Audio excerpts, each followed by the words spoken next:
Assalamualaikum warahmatullahi wabarakatuh. Waalaikumsalam warahmatullahi wabarakatuh. Nah, kalau dari anak. Baik, alhamdulillah luar biasa. Allahu Akbar. Siapa yang terakhir? Kita. Apa ya? Lagi. Ya. Tiara, halo. Oke. Oke, 4 orang, 3 orang. Berarti 4 orang ya, tidak hadir ya. Baik, sekarang kita akan belajar coding dan kecerdasan artifisial. Sebelum belajar, baiknya dipandu dulu ya, silakan mulai dua kelasnya dulu. A'udzu billahi minasy syaithanir rajim. Bismillahirrahmanirrahim. Nah, anak-anak, pada pertemuan kali ini kita akan belajar coding dan kecerdasan artifisial. Berarti pertemuan yang ketiga ya. Nah, sebelumnya kita sudah belajar tentang apa? Coding. Ya, materinya apa? Artifisial. Sebelumnya cara kerja AI. Nah, sekarang kita akan belajar tentang pemanfaatan kecerdasan artifisial atau AI ya. Nah, lalu tantangan di dalam pemanfaatan kecerdasan artifisial ini ada apa saja? Nah, sebelum ke pembelajaran, saya ingin menyampaikan tujuannya. Tujuan pembelajaran hari ini adalah untuk mengidentifikasi berbagai tantangan dalam pemanfaatan KA atau AI. Yang kedua, menganalisis studi kasus untuk membedakan tentang tantangan sosial, etika maupun teknis dalam penggunaan KA. Yang ketiga, merumuskan solusi untuk menghadapi tantangan penggunaan KA berdasarkan studi kasus. Nah, ini rencana pembelajaran. Jadi nanti kalian akan berdiskusi secara berkelompok, berkolaborasi untuk menganalisis AI. Ya. Nah, jadi kalian yang memecahkan studi kasus ya Bapak kasih ya. Nah, lalu nanti di dalam kelompok kalian akan membagi peran kalian seperti analisis kasus, pencatatan solusi dan juga juru bicara. Ya, jadi setelah selesai berdiskusi, nanti dari perwakilan kelompok akan maju ke depan sebagai juru bicara atau presenter ya, menyampaikan hasil diskusinya. Ya, ada yang ditanyakan sampai sini? Kita. Baik, selanjutnya. Nah, coba baca sama Ahmad bagaimana? Siapa yang pernah menyuruh asisten suara dapat si AI-nya setelah mengerti atau melihat tempat ada yang mendengar suara AI? Nah, siapa yang pernah menyuruh asisten suara di HP? Ada yang pernah berbicara dengan asisten suara? Gimana? Apa namanya? Hah? Asisten, Google Asisten. Google Asisten? Gimana? Bertanya tentang apa? Tentang matematika. Berarti nyuruh asistennya mengerjakan sama matematika. Ya, pernah nonton YouTube? Betul, di YouTube itu banyak konten yang aneh-aneh ya, seperti anomali. Tahu anomali? Nah, ada apa saja anomali? Ada bentuk sahur, lebih. Tahukah kalian bahwa anomali-anomali yang kalian sebutkan itu adalah buatan AI? Itu gambar-gambar buatan kecerdasan artifisial. Oke, kita tonton dulu ya. Seorang wanita membagikan video saat video call dengan akun yang menyamar dari Raffi Ahmad. Syukurnya sang wanita ini tahu kalau itu adalah AI. Jadi ceritanya begini, untuk kalian yang makan tahan dulu, untuk kalian yang mau main game jangan dulu main game pak, jangan lupa dengarkan kata saya. Nanti saya menangis nih pak, berlina memang saya membuatkan. Jangan dulu main game karena belajar itu penting untuk masa depan. Nah, itu ini cerita lengkapnya. Wanita ini bakal pengalaman saat dirinya mendapat video call dari orang terkenal yang menyamar dari Raffi Ahmad. Ini monitor sama yang tersebut, dia bilang kalau sama yang tersebut dapat hadiah dari Rens Entertainment. Jelas kalau ada video call seperti ini kelihatan kalau dia pakai AI. Abang sendiri lah, kamu baca dulu. Fenomena ini kembali mengingatkan kita akan marahnya modus penyalahgunaan identitas internet yang bisa menjerumuskan banyak orang bila tidak hati-hati. Dan ini menjadi pengingat agar masyarakat lebih waspada terhadap berbagai bentuk penyalahgunaan identitas online. Jadi begini bang, sekarang kita mesti berhati-hati. Apalagi modus kejahatan itu bermacam-macam. Sekarang ada namanya impersonasi atau penyelundupan identitas. Ini adalah tindakan di mana seseorang membuat akun palsu dengan menggunakan nama, foto dan informasi orang lain. Biasanya publik figur atau orang yang dipercaya untuk mengincar korbannya. Tujuannya adalah membangun kepercayaan palsu. Sekarang ada juga namanya deepfake real time, teknologi yang canggih memungkinkan pelaku menampilkan wajah sang selebriti atau orang yang tidak kenal secara real time di video call sehingga bisa menirukan gerak pipi dan ekspresi tertentu. Dan ada juga voice changer real time yang dimana pelaku juga bisa meniru suara secara real time di video call juga. Jadi akibat adanya deepfake dan voice changer real time ini, para orang bisa meniru artis, bisa meniru keluarga terdekat kita. Teman bapak saya pernah jadi korban. Ceritanya ada orang yang menyamar dari anak teman bapak saya, mengaku telah sebar jalan dan ingin menyanyi takut. Syukurnya waktu itu anaknya teman bapak saya ada di rumah. Jadi kelihatan itu bohong. Nah, ini pertanyaan, kenapa orang sampai rela impersonasi orang lain seperti itu? Ya jawabannya untuk keuntungan finansial. Dan itu tujuan paling umum. Pelaku perlahan akan membangun kedekatan emosional sebelum akhirnya meminta uang dengan berbagai dalih seperti anak kena musibah jalan, keluarga butuh pinjaman uang. Makanya hati-hati bang. Dan jadikan pembelajaran tentang AI untuk apa sih? AI ini sebenarnya bisa bermanfaat, tapi sayang banyak oknum memanfaatkan AI untuk hal yang salah. Dan makin seratnya AI itu semakin canggih. Jadi biasa karena skeptis terhadap sesuatu. Kalau ada telepon dari orang tak kenal mengaku sebagai saudara atau orang terdekat, jangan mudah percaya bang. Bagaimana menurut abang sekalian? Sekian, semoga video edukasi ini bermanfaat dan terima kasih. Bayangkan situasi ketika Anda sedang melihat konten di media sosial. Lalu, Anda menemukan konten video dari orang terkenal yang melontarkan pernyataan kontroversial. Anda terkejut, tetapi Anda menyadari bahwa video itu mungkin sebuah deepfake. Apa itu deepfake? Deepfake adalah konten palsu yang telah dimanipulasi atau direkayasa dengan menggunakan kecerdasan buatan. Biasanya, deepfake berupa konten audio atau video. Deepfake menggunakan teknik AI yang canggih untuk menirukan suara, penampilan fisik, atau bahkan mengolaborasikan keduanya dari orang yang sebenarnya dengan kemiripan buatan yang sangat tinggi. Dampaknya, teknologi ini membuat Anda makin sulit menentukan keaslian dari segala hal yang Anda lihat atau dengar di internet. Sehingga deepfake juga sering digunakan untuk menyebarkan informasi keliru dan dapat digunakan dalam penipuan, manipulasi pemilihan umum, serangan rekayasa sosial, dan jenis-jenis penipuan lainnya. Sebagai bentuk perlindungan terhadap pengguna internet, maka sektor teknologi termasuk perusahaan yang terlibat dalam pembuatan model AI dan layanan konsumen seperti Microsoft mengambil tindakan konkret untuk memerangi deepfake. Pada tersebut telah dikembangkan dari waktu ke waktu, mulai dari penerapan fitur anti pemalsuan hingga pengembangan teknologi perlindungan digital. Berikut ini beberapa hal yang dilakukan oleh sektor teknologi untuk memerangi deepfake. Pertama, menciptakan lingkungan yang aman. Caranya, dengan merancang persiapan yang tepat untuk memastikan segala sesuatu berjalan lancar dan aman. Langkah pengamanan ini termasuk pemeriksaan berkelanjutan, blokiran perilaku buruk, dan tindakan cepat terhadap pihak yang menyalahgunakan sistem. Kedua, memberikan konten yang terpercaya atau credential content. Untuk mengatasi munculnya video, foto, atau audio palsu, maka konten yang dibuat oleh AI dapat ditambahkan tanda atau ikon khusus. Cara ini membantu Anda dalam menentukan asal-usul dan riwayat dari konten. Ketiga, menjaga keamanan layanan. Upaya ini dilakukan untuk menemukan dan menghapus konten yang merugikan dan memberikan informasi keliru dari platform online. Cara ini membantu ruang online agar tetap aman dan menghormati kebenaran informasi dari setiap individu. Keempat, melakukan kerjasama dengan berbagai pihak. Kolaborasi menjadi kunci pencapaian tujuan bersama.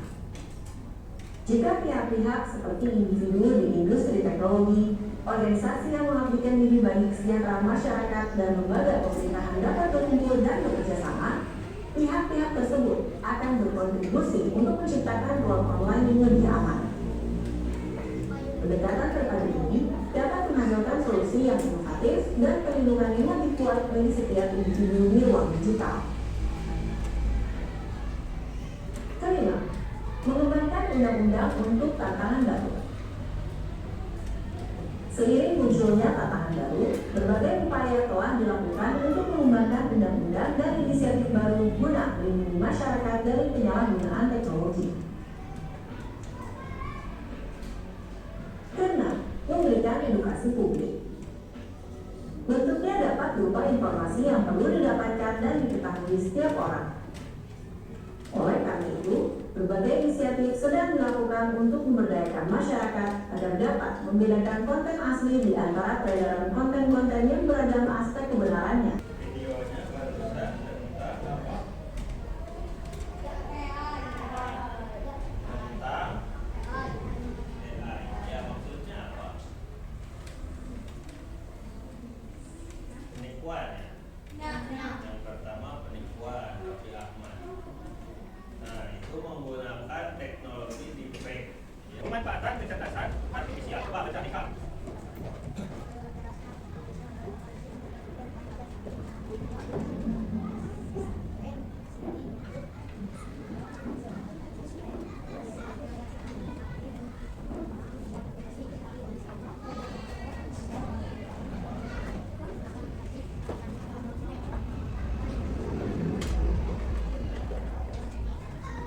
Nah, jadi ini baik lagi ke apa yang ketika itu adalah kemampuan mesin untuk berpikir dan belajar seperti manusia. Contoh aplikasinya nih, sehari-hari kita suka pakai Google Assistant, lalu Siri, YouTube, Canva, ya, bahkan TikTok pun ada AI-nya. Lalu Google Translate. Nah, ini untuk mentranslate dari bahasa apapun ke bahasa apapun. Ya. Nah, lalu pihak yang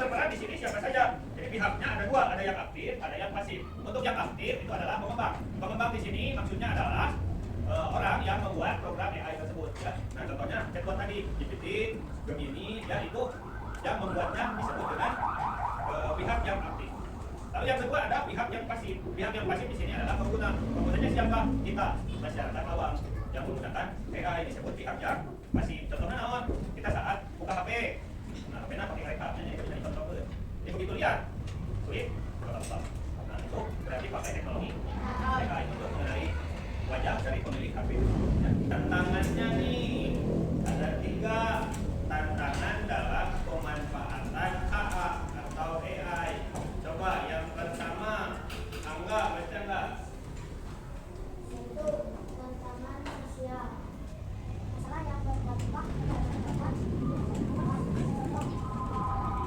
Di tangan. akses teknologi yang berbahan hoax atau informasi yang berdasarkan terhadap aplikasi pada masyarakat. Wah, coba baca. Lihat. Dua, tantangan etika masalah yang berkaitan dengan benar dan salah keadilan serta hak individu atau risiko Plagiarisme. plagiarisme Dalam dalam tugas sekolah Pelajaran. pelajaran privasi data pengguna kriminasi. diskriminasi oleh AI dan terhadap kelompok tertentu. Sama, coba baca. Yang ketiga. Tantangan teknis.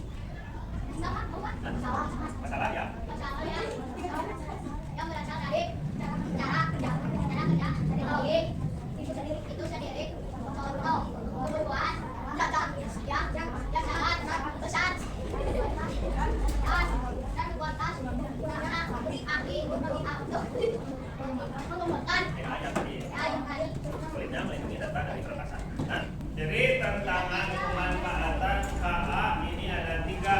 Yang pertama tantangan sosial, yang kedua tantangan etika, yang ketiga tantangan teknis. Nah, tadi kalian sudah melihat video bohong Raffi Ahmad yang mencoba menipu seorang perempuan. Nah, kira-kira itu masuk ke tantangan mana? Tantangan sosial, tantangan etika, atau tantangan teknis? Etika. Coba yang jawab tantangan sosial. 3, Oh ya, 2 aja. 5, 6, 7. Yang menjawab tantangan etika 1, 2, 3, 4, 5, 6, 7, 8, 9, 10. Yang menjawab tantangan teknis. Nah, jadi video hoax tadi atau penipuan itu masuknya ke tantangan sosial. Ya. Jadi masalahnya berdampak pada masyarakat luas, seperti tadi merugikan orang lain, dipakai untuk kepentingan pribadi, ya. Jadi tujuan utamanya cuma untuk uang semata. Nah, hari ini kita akan menjadi detektif teknologi, ya. Tugas kita adalah menyelidiki berbagai masalah yang disebabkan oleh AI dan mencari cara untuk mengatasinya agar teknologi ini aman untuk kita semua. Oke, sampai sini ada yang mau ditanyakan? Tidak. Sudah paham? Sudah. Oke, sekarang kalian akan menjadi detektif teknologi, ya. Jadi per kelompok kalian analisis untuk memecahkan sebuah masalah. Ya, di sini sudah tertera masalahnya. Kalian tinggal menjawab pertanyaan-pertanyaan yang ada pada kertas ini. Bagaimana? Paham? Sudah siap? Oke, kita mulai.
transparansi dan kejujuran. Yang kedua, tanggung jawab. Yang ketiga, keadilan dan anti diskriminasi. Yang keempat, menjaga privasi. Nah, contohnya tadi, ini plagiarisme. Menggunakan hasil karya AI baik teks, gambar maupun video tanpa menyebutkan sumber. Nah, jadi ini AI itu rawan dengan plagiarisme ya. Karena AI mengambil dari berbagai sumber. Plagiarisme itu non? Nah, meniru ya, bagian. Yang kedua ada hoax dan miskonsepsi, menyebarkan informasi palsu hasil rekayasa AI. Seperti contohnya tadi yang sudah dibacakan oleh kelompok bagaimana? Menyebarkan berita bohong dengan menggunakan gambar kepala sekolah ya, bahwa besok libur. Nah, tentu sebagian siswa dan orang tua langsung begitu saja mempercayainya. Jadi ini sangat bahaya sekali ya. Hoax dan miskonsepsi. Yang ketiga, diskriminasi bahasa atau aksen. Nah, asisten suara itu kadang tidak mengenali aksen atau logat tertentu ya, seperti bahasa-bahasa asing yang jarang dituturkan oleh kebanyakan orang. Contohnya naon? Bahasa Sunda. Ya, ada yang sebagian tidak dimengerti oleh. Yang keempat, pelanggaran privasi. Nah, aplikasi AI ini mengumpulkan atau merekam data kita ya. Jadi sebaiknya kita tidak memberikan informasi pribadi kepada AI. Contohnya naon? Memberikan alamat kita, memberikan nomor telepon kita, lalu mengunggah gambar pribadi kita. Karena apa? Akan rawan disalah gunakan. Ya. Lalu apa? Nah, solusinya agar penggunaan AI ini aman dan etis. Yang pertama tentu saja kalian harus menggunakannya dengan izin orang tua kalian. Ya. Izin orang tua, guru. Lalu yang kedua, jangan bagikan data pribadi seperti tadi nomor telepon, alamat rumah, foto pribadi kalian. Ya, jangan dibagikan. Lalu yang ketiga, dorong sikap kritis dan reflektif terhadap hasil dari teknologi AI. Jadi hasil dari teknologi AI jangan sepenuhnya kita percaya. Karena apa? Karena AI juga tidak sepenuhnya benar. Jadi kalau kalian ada PR, tanya ke AI, jangan langsung kalian salin. Tapi kalian baca terlebih dahulu. Karena biasanya ada yang salah. Ya. Dan sampai sini, dari semua kasus tadi, kira-kira kasus mana yang paling berbahaya? Nah, yang paling berbahaya, video. Ya. Solusinya apa? Solusinya? Hah? Solusinya apa? Tidak menyalahgunakan AI untuk kepentingan pribadi, apalagi sampai menipu orang lain. Ya. Nah, sampai sini ada yang mau ditanyakan? Ya. Nah, setelah kita belajar hari ini tantangan AI, apa yang perlu diwaspadai? Dan tantangan yang mana yang perlu diwaspadai? Apakah sosial? Sosial apa? Karena banyak video hoax. Kalian harus mewaspadai ketiga dari tantangan ini untuk menggunakan AI dengan bijak ya. Jadi kalian harus ingat tiga tantangan ini, yaitu tantangan sosial, tantangan etika, dan tantangan teknis. Oke, sampai sini.